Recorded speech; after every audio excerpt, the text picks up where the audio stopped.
Change of command ceremony is rooted in military history dating back to the late 17th century. At that time, organizational flags were developed with color arrangements and symbols unique to each particular unit. To this flag and its commander, the members of a unit would dedicate their loyalty, trust, and allegiance. When a change of command was to take place, the flag was passed to the individual assuming command. This gesture was accomplished in front of the unit so that all members could see their new leader assuming this position of authority. Through this ceremony, the passing of the flag also symbolized the transfer of the unit members' trust and allegiance to their newly appointed commander. This symbolic tradition has survived throughout military history. Today's ceremony is considered an outdoor ceremony. Throughout the ceremony, you will be given cues to stand and be seated by yours truly. As a reminder, military members should stand at attention on the first note of the national anthem and render a salute, and stand at attention during the Hawaii Pono'i. Our civilian guests should place their right hand over their hearts during the national anthem. In the center of the hangar is a formation of guardians and airmen assigned to U.S. Space Forces Indo-Pacific. The shape of the formation is a delta and resembles the organizational emblem signifying the component field command echelon. The Space Force Delta symbol's origin reflects the letter delta from the Greek alphabet. The delta's evolution is traced from those ancient beginnings to the 20th century space race, where it was a core to the rocket equation, which makes space launch and on-orbit propulsion possible. The formation commander for today's ceremony is Colonel J. Steingold.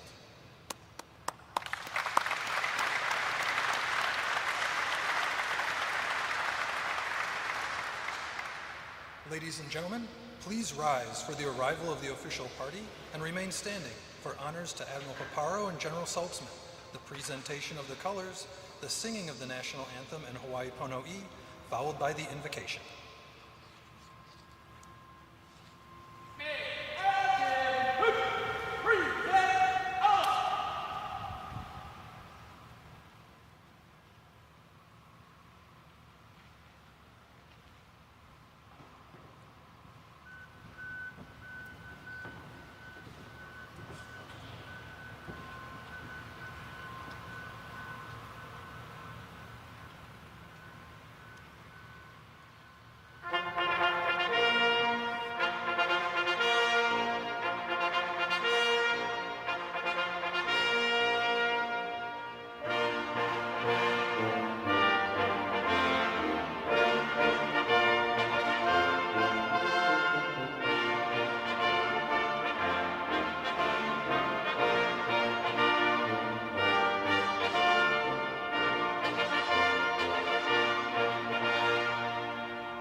morning. For those who desire, may you join me in prayer.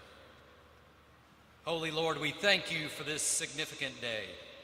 We thank you for the opportunity to observe a part of your unfolding plans for world history in this change of command ceremony. Plans pointing directly to your intent to protect the sanctity of human life through righteous military deterrence, through righteous military superiority. We thank you, Lord, for your tangible work through human agency. We thank you for the Department of Defense, and specifically this day, the power and application of the Space Force within INDOPACOM. In connection, we thank you for General Mastelier's leadership and how it has enlarged space effects from the highest frontier in this theater of priority. We further thank you for what you will continue to do through General Dinero and the Indo-Pacific Space Forces in direct support of mitigating darkness while enlarging human flourishing. Holy Sovereign, again, we thank you for all of your rich blessings. May you be pleased to aggressively transform the hearts and lives of people from every nation to hasten the day when we will train for war no more. To this end we pray, amen. Thank you, PACAF Honor Guard, PAC Fleet Band, and Chaplain Hendrick. Ladies and gentlemen, you may now be seated.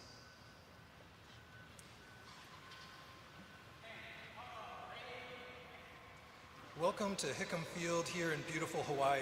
We are fortunate to have a number of distinguished and special guests with us here today. Please hold your applause until all have been recognized.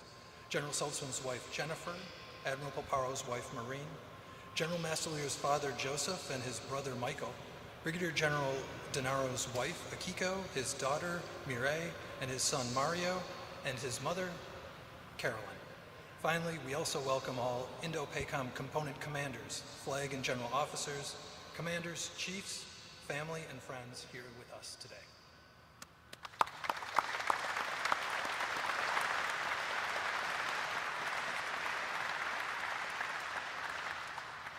Ladies and gentlemen, it's now my distinct privilege to introduce our guest speaker, the Chief of Space Operations, United States Space Force, General Chance Saltzman.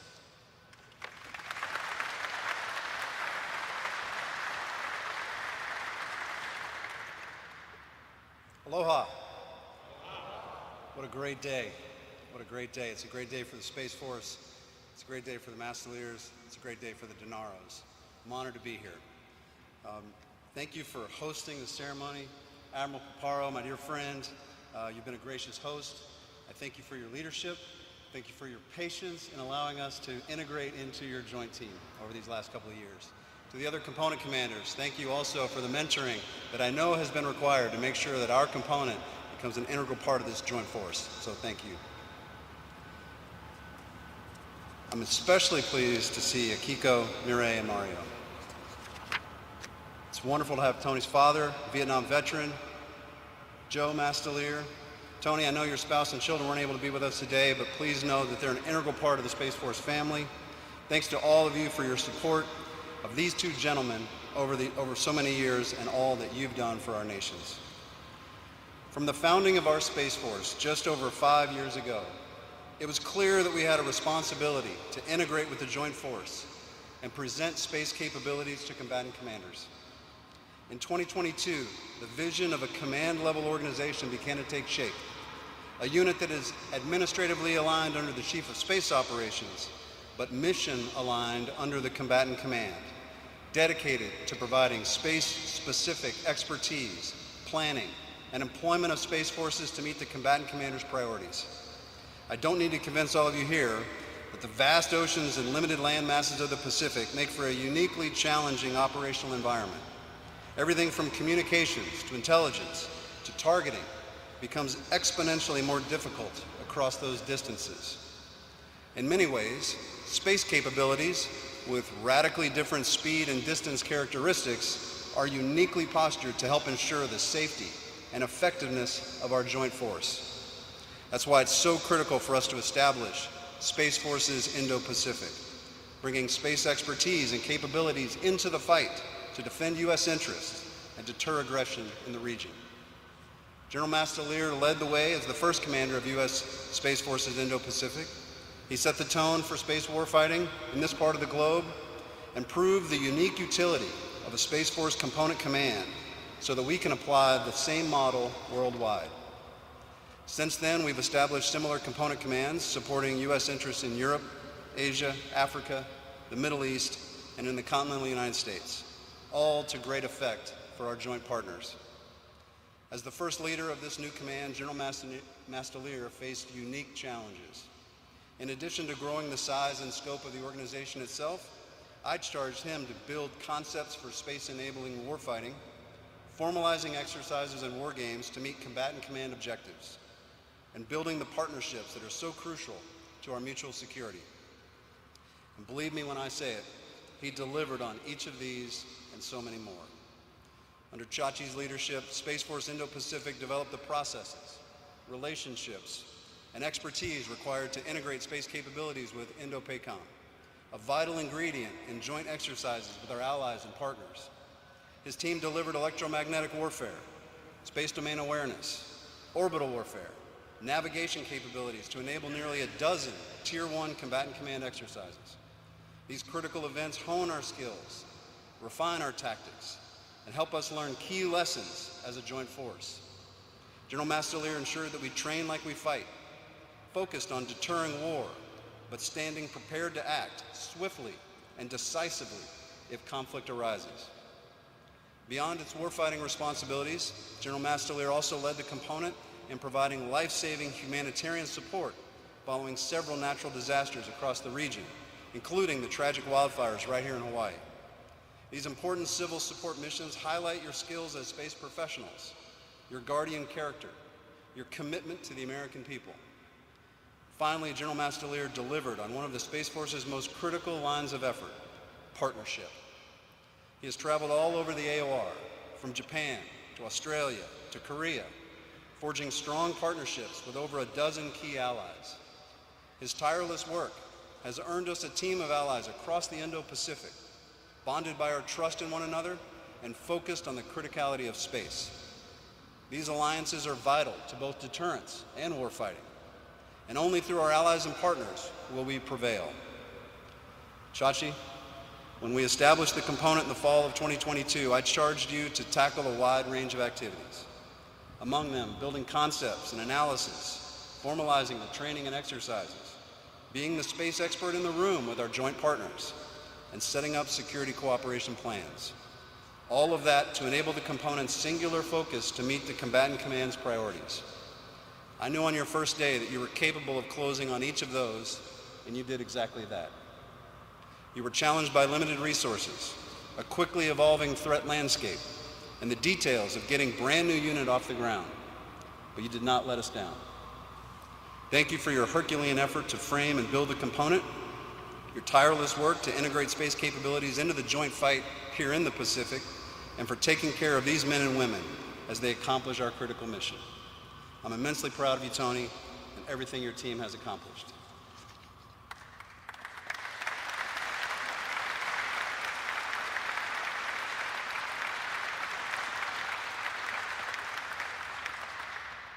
Now, it's clear that our nation is putting tremendous focus on strategic deterrence in the Indo-Pacific, and for good reason. We see continuous efforts by our adversaries to gain a foothold in the region, to challenge our freedom to operate within the bounds of international law. They are also actively working at breakneck speed to roll out the technological innovations that they need to degrade our military capabilities. In this dynamic and high-stakes environment, Admiral Paparo is charged with wielding 375,000 U.S. military and civilian personnel assigned across the AOR. He employs over 200 ships, more than 2,000 aircraft across half the Earth's surface, from Antarctica to the North Pole. It's a daunting task. Lucky for him, the space domain blankets every square inch of this AOR. And the Guardians of Space Forces Indo-Pacific are working night and day to bring the most advanced space capabilities to bear across the entire region. I'm so proud of this small team of Guardians who work tirelessly every day to enable that mission. I'm equally grateful that we have a strong leader in Brigadier General Brian Denaro, stepping in to lead them through the dynamic challenges in the largest regional AOR. General DeNaro brings a tremendous depth of experience and perspective on the region from his many assignments across the Indo-Pacific, from duties in Japan and Hawaii to his time as an Olmsted Scholar studying in China. He is uniquely situated to understand the strategic environment and bring Space Forces to bear in support of INDOPACOM's most pressing needs. As you all see firsthand every day, our adversary is not slowing down. They are not relenting, and the demands on INDOPACOM will only grow more intense over the coming months and years. But our greatest strategic advantage is that we face this increasing threat as a team, joint partners across all domains, enabled by our allies and partners to multiply our strength and secure our nation's interests. I look forward to all that Brigadier General DeNaro and the men and women of Space Forces Indo-Pacific will accomplish. Best of luck, mahalo, and semper supra.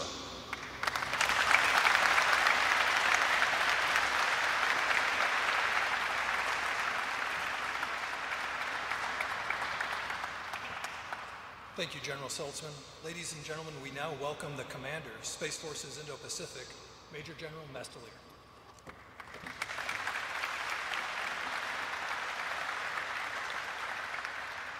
Aloha! All right, to all of our distinguished guests here today, my deepest and most heartfelt mahalo. I'm looking across this audience. Each and every one of you has touched or been part of or influenced or shaped or helped form what it is that we've been building here, going on almost for 3 years. I'm not going to go through name by name, but know that I am humbled by your presence here today, just as I am humbled by the support that you have given this component over the last 3 years. Way back in the early days of the Space Force, like last year, the CSO would often describe the evolution of the service to that of the Merchant Marines' transition to the U.S. Navy. I think it's a strong analogy. And the Merchant Marines operated in a relatively uncontested environment, while the U.S. Navy had to embrace a warfighting posture with operational concepts in place to fight and win in the maritime environment. I use analogies too. Not long ago, somebody asked me, how is the component coming along? And I said, well, we just turned 2. We're kind of like a toddler. We're more or less potty trained, but we still wet the bed once in a while. I don't think that analogy is fully appreciated at all levels, so I stopped using it a while back. There's actually a much better analogy, and it's the story of the Submarine Force Pacific Fleet circa 1943. And it's the story of Admiral Charles Lockwood, who was tapped to take command in February of that year. Now, at the time, the submarine force wasn't a significant threat to Japanese warships in the early days, and his immediate challenge was to posture the Pacific with several hundred newly constructed fleet submarines pushing capability forward to locations like Saipan, Guam, and Subic Bay, and others. He had to recruit new talent, young, aggressive skippers who would embrace a warfighting ethos to forge a combat-credible, silent service that would go on to make a tremendous impact during World War II.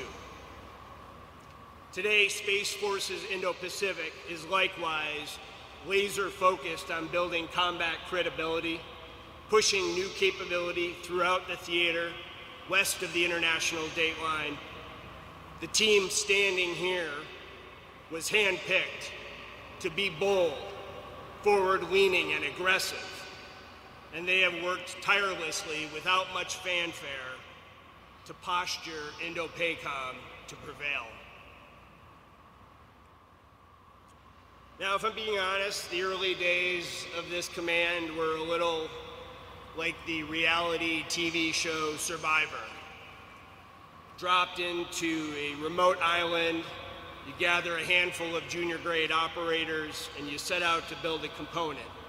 But you have no real property, you have no kit, and you have no money. But what we did have was an idea that space is a warfighting domain of great consequence.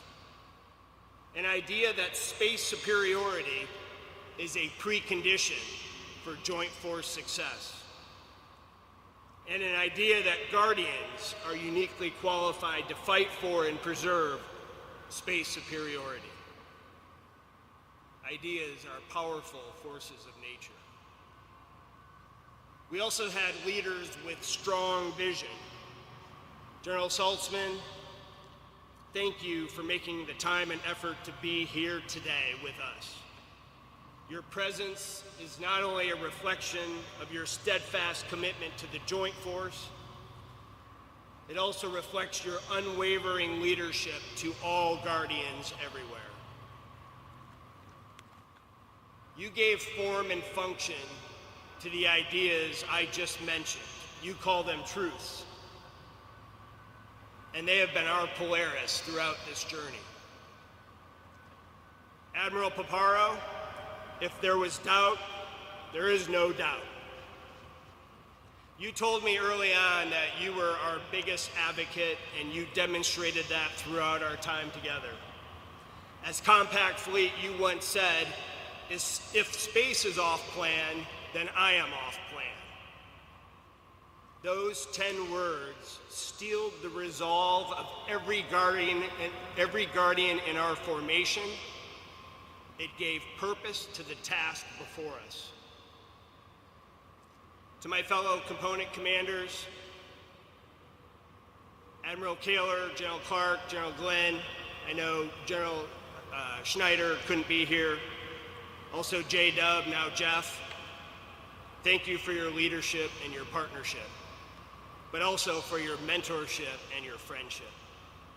Many times over the past 3 years, my team would look to yours to see what right looks like so that we could learn how to do things that a component needs to do.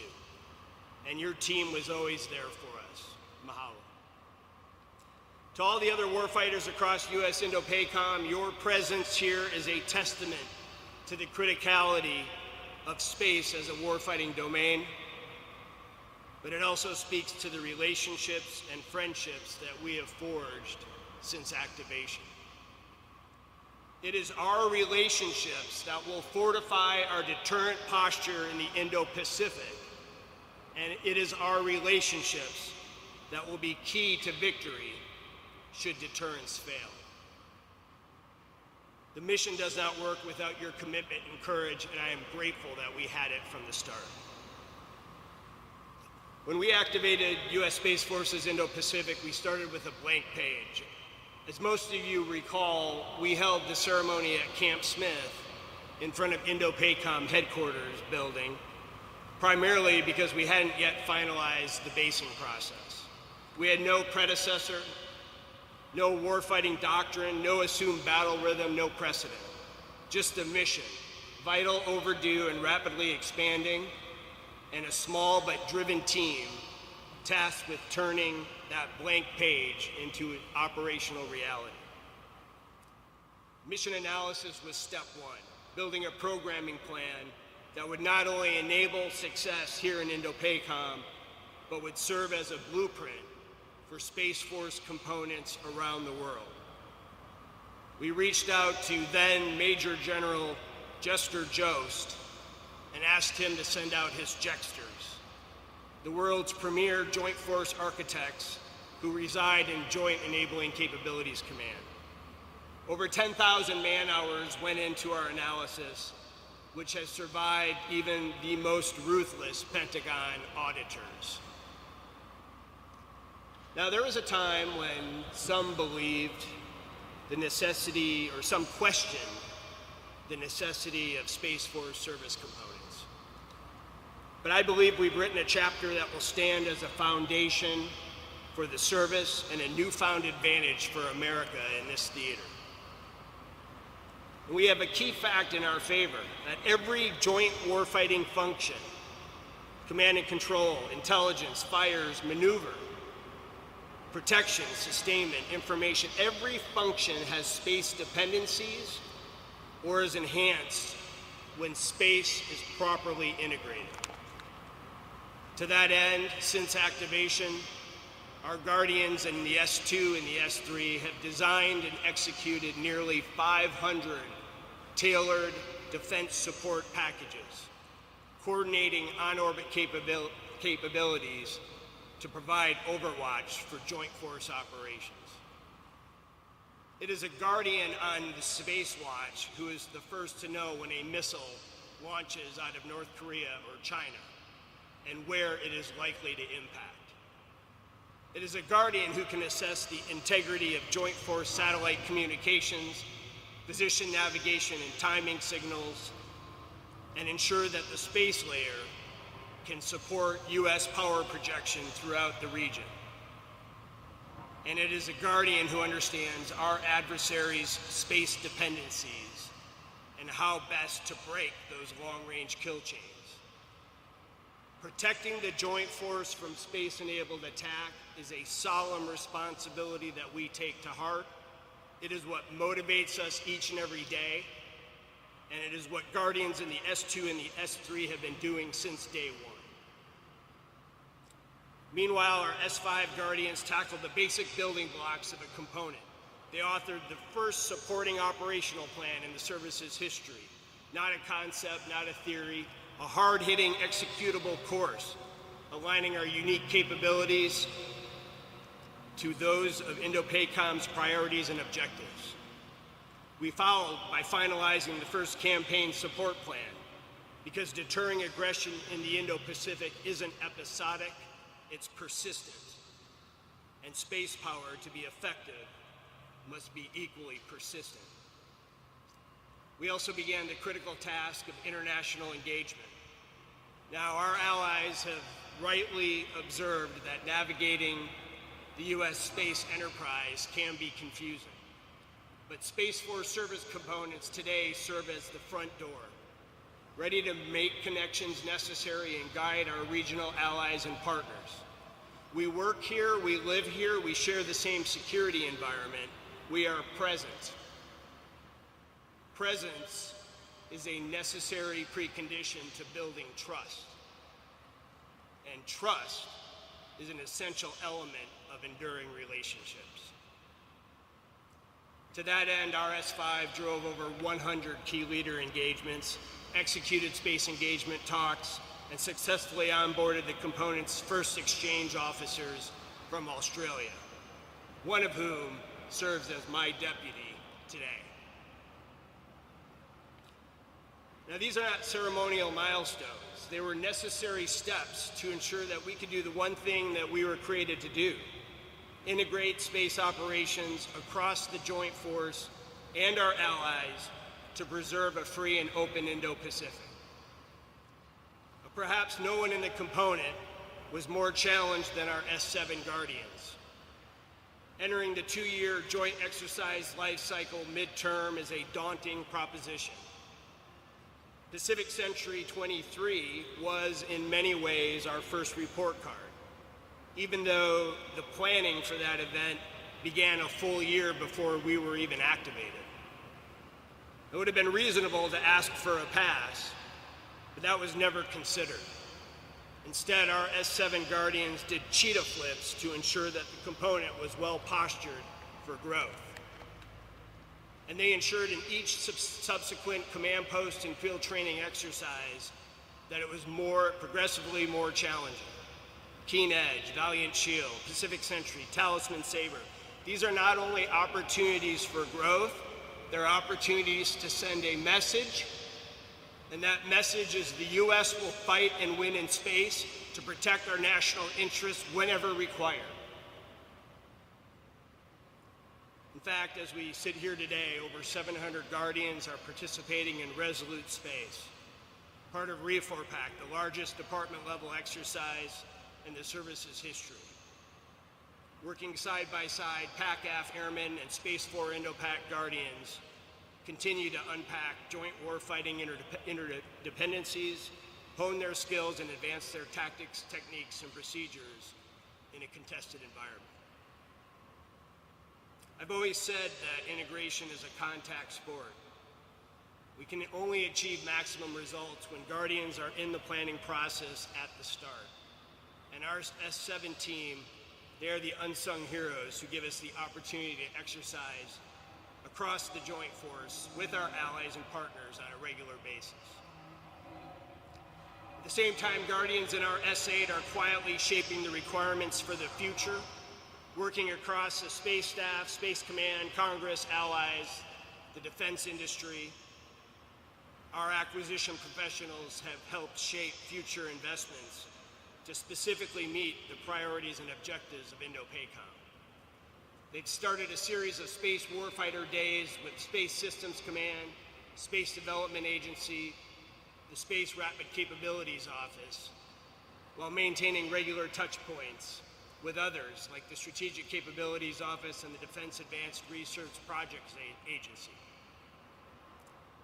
If you think that we're at the top of our growth curve, you are dead wrong. We are on the cusp of a new era of space warfighting capabilities, and our S8 Guardians closely track those systems in development, aimed to provide proliferated SATCOM, missile track, tactical data links from space, space-based targeting, and next-generation space electronic warfare. Our S8 team has made a tremendous impact in this theater, so much so that INDOPACOM's J8, the legendary Bob Stevenson, has made room on his Manning document to bring up an 06 Guardian to the J8 team. When Bob calls you up to the big leagues, you know you've arrived. Now, in the spirit of breaking new ground, we also activated the service's first subordinate component commands. U.S. Space Forces Korea has emerged as a cornerstone of joint and combined operations on the Korean Peninsula, delivering space domain capabilities in a region defined by complexity and tension. Activated under our flag, this component has embedded Guardians into the heart of the fight on Penn, with boots on the ground at Osan Air Base and Camp Humphreys. During Freedom Shield 2025, U.S. Space Forces Korea activated the Combined Joint Operations Center on the peninsula for the first time, elevating Allied readiness and enhancing real-time domain awareness.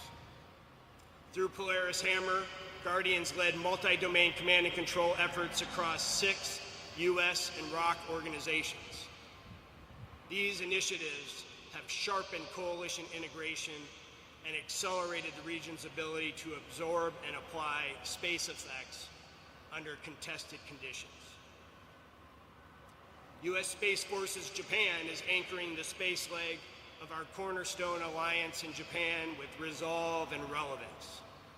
Since its December 2024 activation, this component has embedded Guardian expertise into joint and bilateral operations with unmatched precision. It has informed and shaped USFJ's transformation into a warfighting joint force headquarters and supported the stand-up of Japan Joint Operations Command, expanding access to space support and advancing space integration with the Japan Self-Defense Forces. The component also supported the hosted payload launch from Tanegashima Space Center, marking the first U.S. payload aboard a Japanese sovereign satellite. Further south in Okinawa, embedded Guardians have served as space aggressors within the 3rd Marine Expeditionary Force. General Turner's personal note to me was very plain and to the point. He said, "Chachi, your Space Force Guardians significantly increased the lethality of 3 meth, period, full stop." That assessment is high praise from a combat decorated Marine. All of these efforts underway at Space Forces Japan reaffirm the alliance's adaptability and ensure that space effects are tailored, synchronized, and enduring across Indo-Pacific Command. Now, to say I'm proud of what this team has accomplished is an understatement. We drove them hard, partly because the consequences of failure were unacceptable, but also because the character and the courage of these Guardians is unrivaled. And I knew they would meet and exceed my highest expectations. Now, that's not to say our work is done, but my time with them is done. If this were a reality TV show, I would have spent more time searching for an immunity idol, because maybe then I would have survived one more tribal council. But as much as I want to stay, there is no one I'd rather pass the flag to than General Brian Mucho De Niro. He is purpose-built to take this organization to the next level. He has the strategic insight, the technical expertise, the operational urgency that this role requires. From his early days in Yokota to his time advising senior leaders at INDOPACOM and the Pentagon, Mucho has built a reputation for clarity, discipline, and results. He's led intelligence teams, commanded acquisition portfolios worth billions. I think he's been secretly padding my own budget the last 6 months. And he has shaped the very systems upon which the Joint Force depends. He understands the stakes, he understands the mission, and he's exactly the kind of leader this command and this moment demands. And best yet, he comes with an all-star team: Akiko, Mireille, Mario, Aloha. Welcome to Space Forces Indo-Pacific Ohana. Mucho, this command is ready for you. You are the Charles Lockwood that we need to lead us into 2027, and the region is watching. Semper Supra.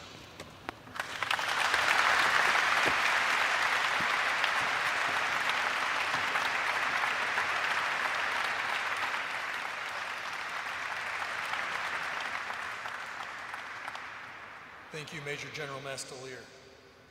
The rendering of a final salute it's a Space Force tradition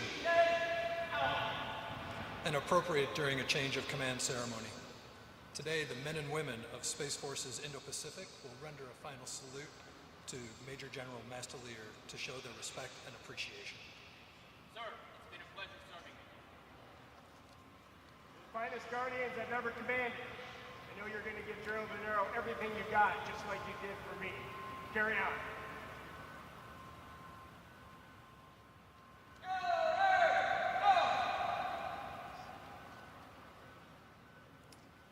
Today's change of command ceremony marks a time-honored military tradition.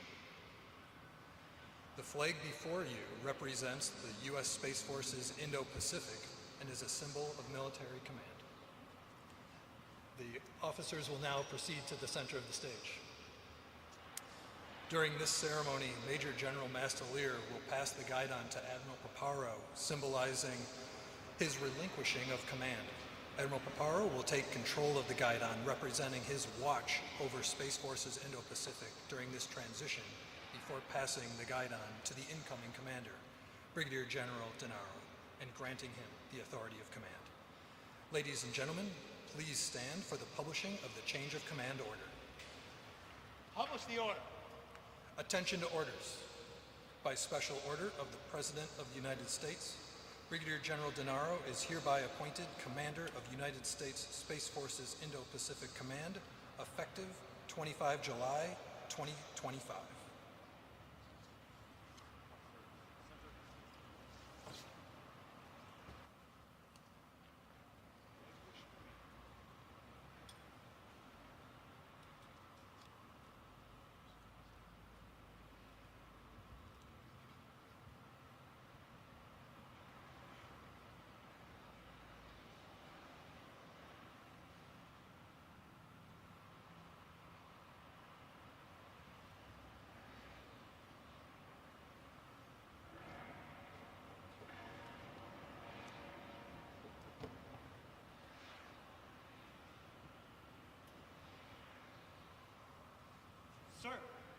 command. Very well.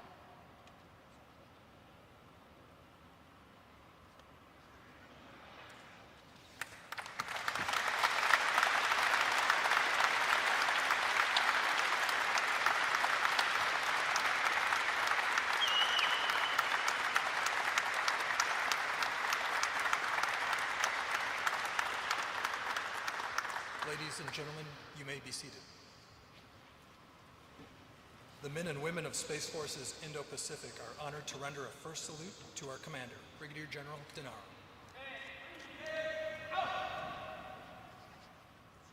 Sir, I present at the podium. Guardians, you are the finest ever, and I look forward to working with you all.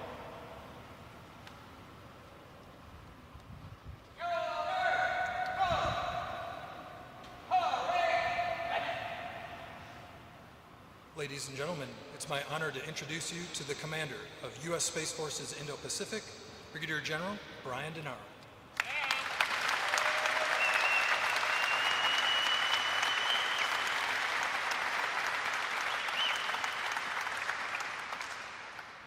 Aloha, ladies and gentlemen, good morning and mahalo.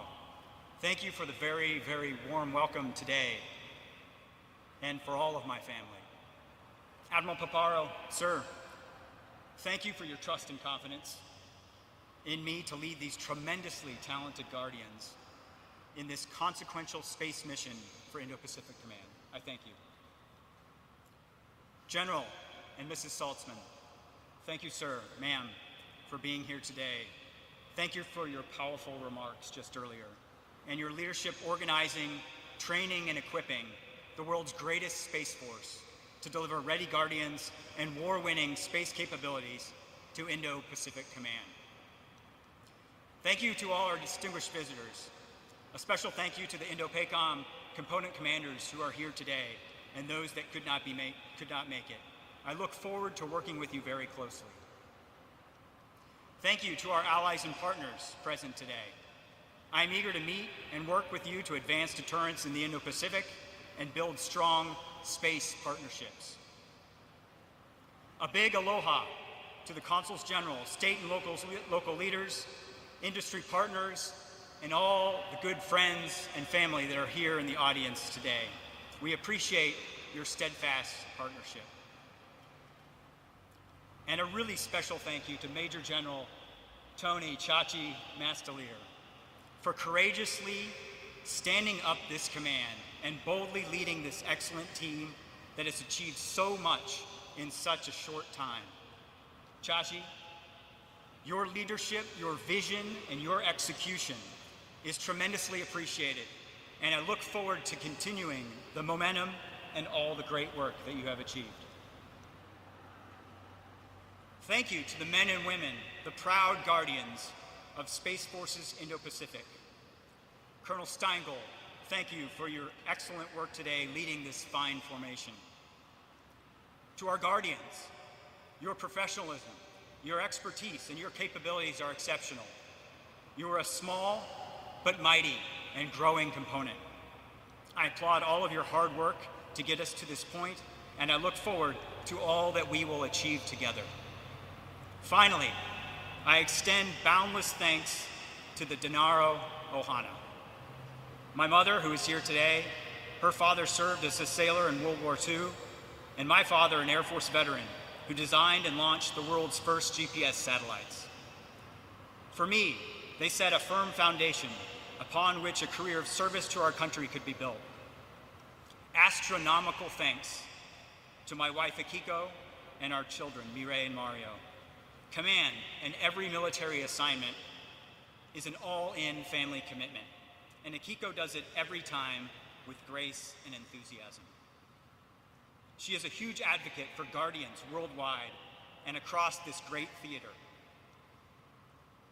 This is yet another of many moves for our now teenage children, and they are excited.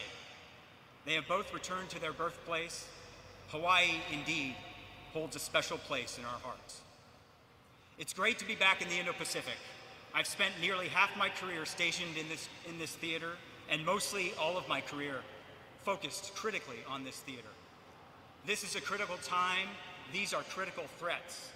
U.S. Space Forces Indo-Pacific will continue to develop and provide critical capabilities to the Joint Force in support of a free and open Indo-Pacific. I am honored to have the opportunity to lead this team and its vital mission.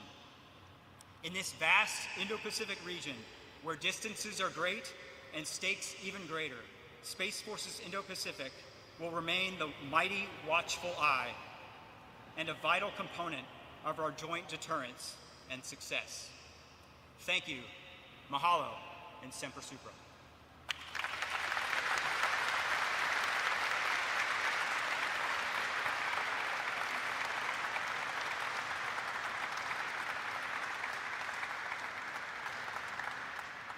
Thank you, Brigadier General Denaro. The men and women of Space Forces Indo-Pacific look forward to your guidance and leadership in the years to come. Ladies and gentlemen, thank you for attending. This marks the formal conclusion of today's change of command ceremony. You are cordially invited to a receiving line to welcome Brigadier General Denaro and his family at a reception to be held at the historic Hickam Officers Club, just at the end of Signer Boulevard. Please rise and join us in the singing of the Space Force song and remain standing for the departure of the official party and dismissal of the formation.